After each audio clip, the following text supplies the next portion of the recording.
Kepausan itu tidak ada dasarnya. Kepausan adalah hoax.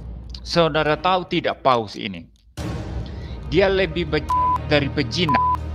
Assalamualaikum warahmatullahi wabarakatuh. Sahabat Asik Ngaji, sedang ramai di media sosial di mana ada para pendeta yang angkat suara berbicara tentang paus ketika sekelompok umat muslim yang datang kepada paus berebut mencium tangan mencari berkah. Begitulah kira-kira yang ada di tulisan captionnya itu.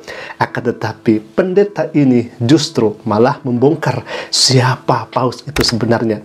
Ada yang kemudian mengatakan bahwa sebagian pendeta ini meyakini bahwa paus itu diduga hoax.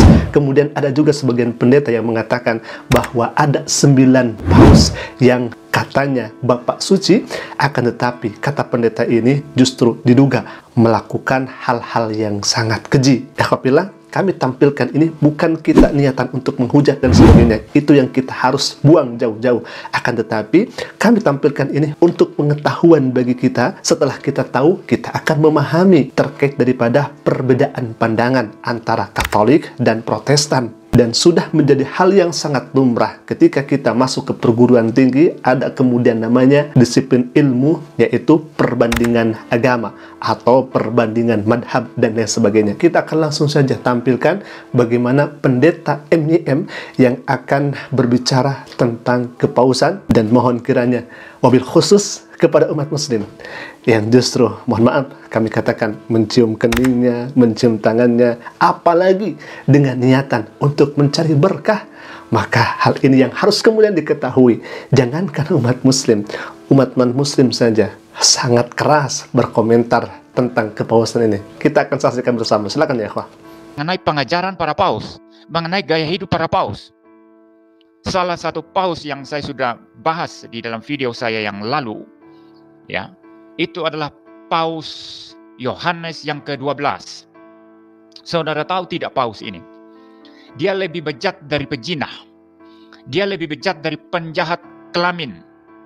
Dia lebih bejat dari apa yang di dalam dunia sekuler sekarang itu dikutuk sebagai kejahatan besar, ya. Orang-orang pedofil, orang-orang yang melakukan pelecehan seksual kepada anak-anak, kepada perempuan yang tidak berdaya. Ini Paus Yohanes ke-12 ini lebih bejat dari itu. Bayangkan seorang pesiarah, seorang pesiarah datang ke kepausan, masih perawan, seorang perempuan diperkosa oleh Paus Yohanes yang ke-12 ini. Ya. Dan Paus Yohanes yang ke-12 ini seumur hidupnya itu hanya berzina saja. Pokoknya kerjaannya berzina. Sampai suatu saat dia berzina dengan istri orang, dan suami istri orang itu membunuh Paus Yohanes yang ke-12 ini dan mati terbunuh saat berzina. Mati terbunuh saat bersetubuh dengan istri orang. Inikah paus yang suci, yang perkataannya infallible? Ini baru satu contoh, saudara. Masih banyak paus-paus yang bejat kelakuannya itu, saudara. Terlalu banyak dalam sejarah itu para paus itu yang bejat kelakuannya. Mereka adalah penjahat kelamin, mereka adalah penipu, mereka adalah penyogok, ya, penyuap, korup, ya. Untuk membeli tahta kepausan itu mereka itu menyuap, menyogok. Mungkin saudara saya anjurkan untuk menonton video saya yang lalu, ya. Mungkin saya screen sedikit, ya. Karena secara ringkas saya ada membahas sekitar mungkin 9 paus yang terbejat di dalam sejarah gereja, ya. Baik, ikhwah, barusan kita sudah mendengarkan apa yang disampaikan oleh pendeta MYM. Jadi, umat Katolik meyakini bahwa paus itu adalah Bapak Suci. Baik, di sini ada sebuah pemberitaan dari Katolisitas. Artinya, website ini dimiliki oleh orang Katolik mengenai paus Bapak Suci. Di halaman ini dikatakan bahwa umat Katolik memanggil Paus Bapak Suci sebagai tanda hormat, sebab kita mengakui bahwa ia telah dipanggil oleh Kristus untuk menjadi gambaran kekudusan dan kebapaan dari Tuhan sendiri. Artinya, umat Katolik mengklaim bahwa Paus itu adalah Bapak Suci di dalam websitenya umat Katolik itu sendiri.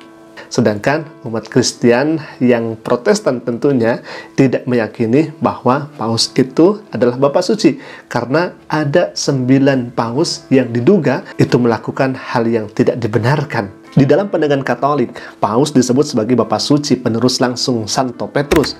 Siapa Santo Petrus ini? Santo Petrus dianggap sebagai pesuruh Yesus yang sangat penting dalam tradisi Kristen Katolik. Santo Petrus adalah seorang nelayan dari Galilea yang menjadi salah satu pengikut Yesus. Nama aslinya adalah Simon, dan Santo Petrus ini dianggap sebagai penerus Yesus, penyebar Bible, kepemimpinannya di Roma. Menurut tradisi, Santo Petrus pindah ke Roma, di mana ia menjadi pemimpin gereja Kristen di sana. Ia kemudian mengalami martir di Roma dan diyakini telah disalibkan terbalik sesuai dengan keinginannya agar tidak sama dengan disalibkannya Yesus. Banyak denominasi Protestan menolak klaim otoritas Paus sebagai penerus langsung Santo Petrus. Mereka cenderung menganggap bahwa otoritas tertinggi dalam gereja adalah Bible.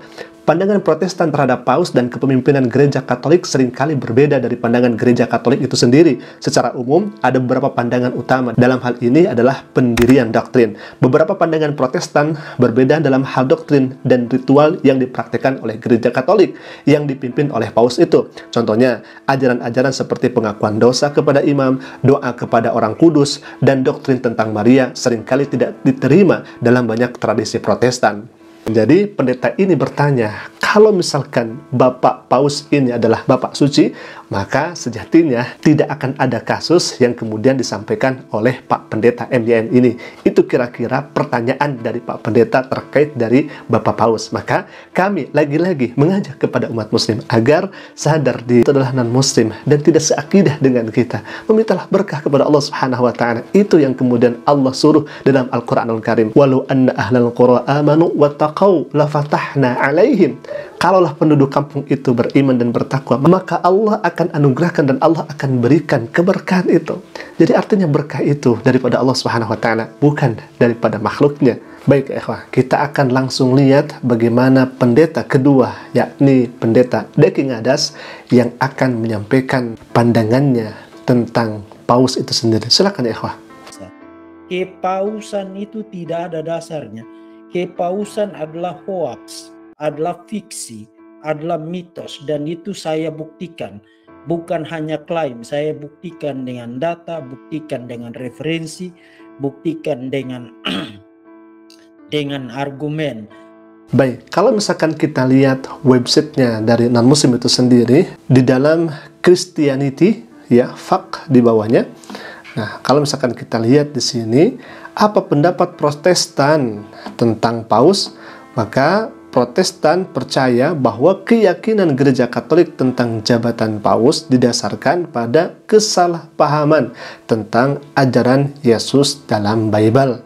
Intinya adalah bagi Protestan itu tidak mengakui tentang kepausan, sedangkan Katolik itu mengakui bahwa Paus itu merupakan otoritas yang tinggi setelah Bible dan lain sebagainya. Sekali lagi, ini adalah ilmu pengetahuan untuk kita bahwa Protestan dengan Katolik itu tentunya berbeda terkait daripada kepausan itu sendiri. Nah, kembali lagi kepada umat Islam yang datang untuk mencium kening, mencium tangan, dan lain sebagainya. Pertanyaannya, apa niatan Anda seperti itu? Apakah untuk toleransi dan sebagainya? Maka hemat kami, ketika Paus datang ke Indonesia, kita tidak mengganggu dan kita tidak membuat Paus ini kedatangannya tidak nyaman begitu ya. Itu juga sudah toleransi kita.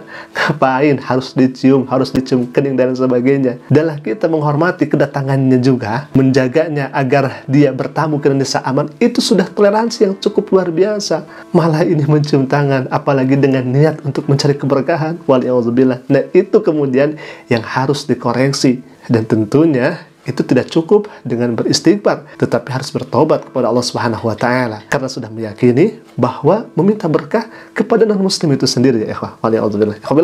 Mungkin itu dulu video yang saya sampaikan. Semoga bermanfaat dan menjadi ilmu untuk kita semua. Aku qouli hadza. Jika video kamu bermanfaat, silakan klik saja tombol subscribe-nya dan jangan lupa aktifkan juga notifikasinya agar setiap kami upload video baru yang insyaallah akan menjadi pemberitaan untuk kita semua. Aku qouli hadza. Assalamualaikum warahmatullahi wabarakatuh.